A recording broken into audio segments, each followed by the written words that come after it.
കുട്ടീസ്, welcome back to Xylem learning. It's me Anuratna, നിങ്ങളുടെ സ്വന്തം Anu മിസ്സാണ്. Okay, അപ്പോൾ നിങ്ങളെല്ലാവരെയും ടെൻഷൻ എന്താണെന്ന് വെച്ചാൽ നമ്മളിപ്പോൾ സിലബസ് ഒക്കെ മാറി എന്നുള്ളത് തന്നെയായിരിക്കും അല്ലേ. അപ്പോൾ ക്രിസ്മസ് പരീക്ഷയ്ക്ക് വേണ്ടിയിട്ടുള്ള പ്രിപ്പറേഷനിലായിരിക്കും നിങ്ങളെല്ലാവരും. അപ്പോൾ എന്തായാലും എൻ്റെ മക്കളെല്ലാവരും പഠിച്ചുകൊണ്ടിരിക്കുന്ന ഓരോ ചാപ്റ്ററിലെയും ക്വസ്റ്റ്യൻസുകൾ വളരെ പ്രധാനപ്പെട്ടതാണ് അല്ലേ. അപ്പോൾ നമ്മൾ ഇന്ന് ചെയ്യാൻ പോകുന്നത് ക്രിസ്മസ് എക്സാമിന് അത്രയും ഇമ്പോർട്ടൻ്റ് ആയിട്ടുള്ള ഒരു ചാപ്റ്റർ തന്നെയാണ് ഷോർട്ട് ഹാൻഡ് മെത്തേഡ് അല്ലേ, കണക്കിലെ ചുരുക്കെഴുത്ത്. നിങ്ങളത് പഠിച്ചിട്ടുണ്ടായിരിക്കും. ആ ഒരു ചാപ്റ്ററിലെ ഇമ്പോർട്ടൻ്റ് ആയിട്ടുള്ള ക്വസ്റ്റ്യൻ ആണ് ഇന്ന് നമ്മൾ ചെയ്യാൻ വേണ്ടി പോകുന്നത്. സോ നിങ്ങൾ അതിൽ ഏറ്റവും സിമ്പിളായിട്ട് പഠിച്ച കുറച്ച് കാര്യങ്ങൾ ഉണ്ടായിരിക്കും. ആ ഒരു നമ്പേഴ്സ് തന്നു കഴിഞ്ഞാൽ അതിനെ ഓൾജിബ്രായിക് എക്സ്പ്രഷൻ അല്ലേ, ഒരു പ്രോബ്ലം തന്നു കഴിഞ്ഞാൽ അതിൻ്റെ നേരെ ബീജഗണിത രൂപത്തിൽ എഴുതാൻ വേണ്ടിയിട്ട് നിങ്ങൾ ആ ചാപ്റ്ററിലെ ഏറ്റവും മെയിൻ ആയിട്ട് പഠിച്ച കാര്യമാണ്. സോ അത് വെച്ചിട്ടുള്ള ഒരു പ്രോബ്ലം ആണ് ഇന്ന് നമ്മൾ ചെയ്യാൻ വേണ്ടി പോകുന്നത്. ശ്രദ്ധിക്കുക, ഈ ഒരു ചാപ്റ്ററിൽ നിന്ന് ഇത്തരത്തിലുള്ള പ്രോബ്ലം നിങ്ങൾക്ക് പ്രതീക്ഷിക്കാം. ഓക്കെ, അപ്പോൾ ഇതാണ് നമ്മളെ ചോദ്യം. അപ്പോൾ മലയാളം ക്വസ്റ്റ്യനും ഇംഗ്ലീഷ് ക്വസ്റ്റ്യനും കാണിച്ചു തരാം. അത് നമ്മളൊന്ന് ചോദ്യം വായിച്ചു നോക്കാം അല്ലേ. താഴെ കൊടുത്തവ കണ്ടെത്തുക. അപ്പോൾ അതിൽ ABCDE നിങ്ങളെ ക്രിസ്മസ് എക്സാമിനും ഏതൊരു ചോദ്യത്തിനും എന്തുണ്ടായിരിക്കും, ഇത്തരത്തിലുള്ള ഓപ്ഷൻ ABC എന്നുള്ള രീതിയിൽ ക്വസ്റ്റ്യൻസ് ഉണ്ടായിരിക്കും, സബ് ക്വസ്റ്റ്യൻസ് ഉണ്ടായിരിക്കും. ഓക്കെ, അപ്പോൾ ആദ്യത്തെ ചോദ്യം നോക്കിക്കുക നിങ്ങൾ. 63 × 12 + 37 × 12. അപ്പോൾ ഇത് നമുക്ക് ചെയ്യാൻ അറിയുന്ന കാര്യമാണ്. അതിൻ്റെ കൂടെ നിങ്ങൾ B ക്വസ്റ്റ്യനും ശ്രദ്ധിക്കുക. 103 × 50. അപ്പോൾ ഇത് നിങ്ങൾക്ക് എന്താക്കണം, പ്രോബ്ലം വൈസ് ആയിട്ട് കണ്ടുപിടിക്കാൻ അറിയാം. പക്ഷെ അത് രണ്ടും കണ്ടെത്തിയതിന് ശേഷം നിങ്ങളെ C ക്വസ്റ്റ്യൻ എന്താണെന്ന് നോക്കിക്കേ. തന്നിരിക്കുന്ന രണ്ട് ചോദ്യങ്ങളുടെയും ബീജഗണിത രൂപം എഴുതുക. എന്താ വേണ്ടത്? റൈറ്റ് ദ ഓൾജിബ്രായിക് എക്സ്പ്രഷൻ അല്ലേ, algebraic forms of the given 2 questions. അപ്പോൾ അത് നമുക്ക് ആദ്യം ചെയ്യാം. എന്നിട്ട് നമുക്ക് എന്ത് ചെയ്യാം, Cയിലേക്കും Dയിലേക്കും നമുക്ക് പോവാം. ഓക്കെ അല്ലേ. അപ്പോൾ ആദ്യത്തെ ചോദ്യം 63 × 12 + 37 × 12 ആയിരുന്നു അല്ലേ. ഓക്കെ, ഞാനത് എഴുതുന്നുണ്ട്. 63 × 12 + 37 × 12. അപ്പോൾ നിങ്ങൾ ശ്രദ്ധിച്ച് നോക്കിയാൽ കാണാം, രണ്ടിലും ആരുണ്ടടാ, 12 കോമൺ ആയിട്ടുണ്ട് അല്ലേ.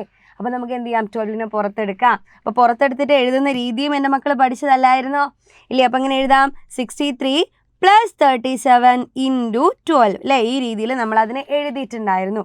അപ്പോൾ ആൻസർ കണ്ടുപിടിക്കാൻ വളരെ എളുപ്പമല്ലേ. എന്ത് ചെയ്യണം, 63യോട് 37 ആഡ് ചെയ്യണം, എന്നിട്ട് 12 ഗുണിച്ചാൽ മതി അല്ലേ.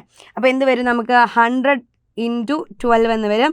100 × 12 എന്ന് പറഞ്ഞാൽ എത്രയാടാ, 1200 എന്ന് നിങ്ങൾക്ക് വേഗം എളുപ്പത്തിൽ സിമ്പിളായിട്ട് ആൻസർ കിട്ടിയിട്ടുണ്ടായിരിക്കണം. അതിൻ്റെ B ക്വസ്റ്റ്യൻ, രണ്ടാമത്തെ ക്വസ്റ്റ്യൻ എന്താ, 103 × 15 ആയിരുന്നു അല്ലേ. അപ്പോൾ 103 × 15 ചെയ്യുകയാണെങ്കിൽ നിങ്ങൾക്കറിയാം, ഇവിടെ കിടക്കുന്ന ഈ 103 എന്ന് പറഞ്ഞ ആളെ നിങ്ങൾക്ക് എന്ത് ചെയ്യാം, സ്പ്ലിറ്റ് ചെയ്ത് എഴുതാം അല്ലേ. അപ്പോൾ ഇങ്ങനെ എഴുതാം, 100 + 3 × 15. ശരിയല്ലേടാ. എന്ന് വെച്ചാൽ നിങ്ങൾ 100നെയും 15 കൊണ്ട് മൾട്ടിപ്ലൈ ചെയ്യണം, 3നെയും 15 കൊണ്ട് മൾട്ടിപ്ലൈ ചെയ്യണം അല്ലേ, എന്നിട്ട് ആഡ് ചെയ്താൽ മതി. അപ്പോൾ 100 × 15 + 3 × 15 എന്ന് കിട്ടിയിട്ടുണ്ടാവും. 100 × 15 എന്ന് വെച്ചാൽ 1500 + 3 × 15 എന്ന് പറഞ്ഞാൽ 45. അപ്പോൾ രണ്ടും കൂടെ ആഡ് ചെയ്താൽ 1545 എന്ന് കിട്ടിയിട്ടുണ്ടാവും. സിമ്പിളായിട്ട് അതും കണ്ടുപിടിക്കാൻ പറ്റി. സോ ഇതിൻ്റെ ഓൾജിബ്രായിക് എക്സ്പ്രഷൻ എഴുതാനാണ് നിങ്ങളോട് പറയുന്നത്. അപ്പോൾ ഇതിൻ്റെ ഓൾജിബ്രായിക് എക്സ്പ്രഷൻ എന്തായിരിക്കും, നിങ്ങളൊന്ന് വേഗം നോക്കിക്കേ. ഇവിടെ തന്നെ നിങ്ങൾക്ക് ആൻസർ കിട്ടും. എന്താണ്, x + y × z = x + y അല്ല x × z + y × z. ഇത് നിങ്ങൾ പഠിച്ചതാ ഇല്ലേ. എന്താണ് x + y × z. നിങ്ങൾ ആ ഒരു നമ്പേഴ്സിന് പകരം എക്സും വൈയും സെഡും കൊടുത്താൽ മതി അല്ലേ. അപ്പം നോക്കിക്കേ എന്ത് വരും, x + y × z = നോക്കിക്കേ. അപ്പോൾ എന്ത് ചെയ്യണം, എക്സിനെയും z കൊണ്ട് മൾട്ടിപ്ലൈ ചെയ്യണം, വൈനെയും z കൊണ്ട് മൾട്ടിപ്ലൈ ചെയ്യണം. അപ്പോൾ എന്ത് കിട്ടുവാടാ, xz + yz.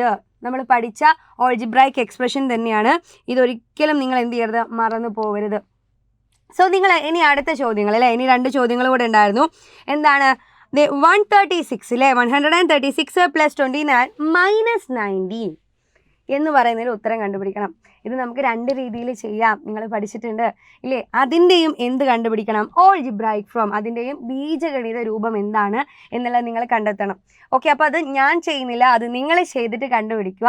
കാരണം വളരെ സിമ്പിൾ ആയിട്ടുള്ള പ്രോബ്ലം ആണ് അല്ലേ. ആദ്യം 136ന് 29 ആഡ് ചെയ്യുക, എന്നിട്ട് 19 മൈനസ് ചെയ്യുക. ഇല്ലെങ്കിൽ നിങ്ങൾക്ക് എങ്ങനെ ചെയ്യാം, 136നോട് 29ഉം 19ഉം കുറച്ചത് അല്ലേ, രണ്ടും കൂടെ കുറച്ചത് അല്ലെങ്കിൽ സബ്സ്ട്രാക്ട് ചെയ്തത് ആഡ് ചെയ്താലും മതി. അപ്പോൾ 2 രീതി ഉണ്ടായിരുന്നു. ആ 2 രീതിയിൽ ചെയ്താലേ നമുക്ക് സെയിം ആൻസർ കിട്ടും. അത് എക്സും വൈയും സെഡും വെച്ചിട്ട് അതിൻ്റെ ഓൾജിബ്രായിക്ക് എക്സ്പ്രഷൻ ചെയ്താൽ നിങ്ങൾ ടെക്സ്റ്റ് ബുക്കിൽ തന്നെ പഠിച്ചൊരു കാര്യമാണ്. സോ അതിനുള്ള ആൻസർ നിങ്ങൾ എന്ത് ചെയ്യുക, നമ്മളെ കമൻറ്റ് ബോക്സിൽ വന്നിട്ട് പറയുക. അപ്പോൾ മിസ് എന്തായാലും ഈ ഒരു ക്വസ്റ്റ്യൻ്റെ ആൻസർ വെയിറ്റ് ചെയ്തിരിക്കും.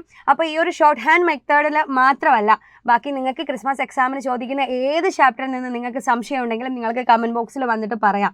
അപ്പോൾ ആ ഒരു സംശയങ്ങൾ നോക്കിയിട്ട് എന്തായാലും നിങ്ങൾ എക്സാമിന് മുൻപേ നിങ്ങൾക്ക് എന്തായാലും ഇങ്ങനെ ഒരു വീഡിയോ ആയിട്ട് മിസ് വരും, ഉറപ്പായിട്ടും വരുന്നതായിരിക്കും. അതുമാത്രമല്ല നമ്മളുടെ മിനി മാരത്തോണും മെഗാ മാരത്തോണും നിങ്ങൾ മിസ് ചെയ്യരുത്. നിങ്ങൾക്ക് എക്സാമിന് വേണ്ടിയിട്ടുള്ള എല്ലാ കാര്യങ്ങളും ഇവിടെ ടീച്ചേഴ്സ് സെറ്റായിട്ട് വെയിറ്റ് ചെയ്തിരിക്കുന്നുണ്ട്. ഓക്കെ, അപ്പോൾ എന്തായാലും അടുത്തൊരു ലൈവിൽ കാണാം, അല്ലെങ്കിൽ അടുത്തൊരു ക്ലാസ്സിൽ കാണുന്നത് വരെ ബൈ ബൈ, സീ യു.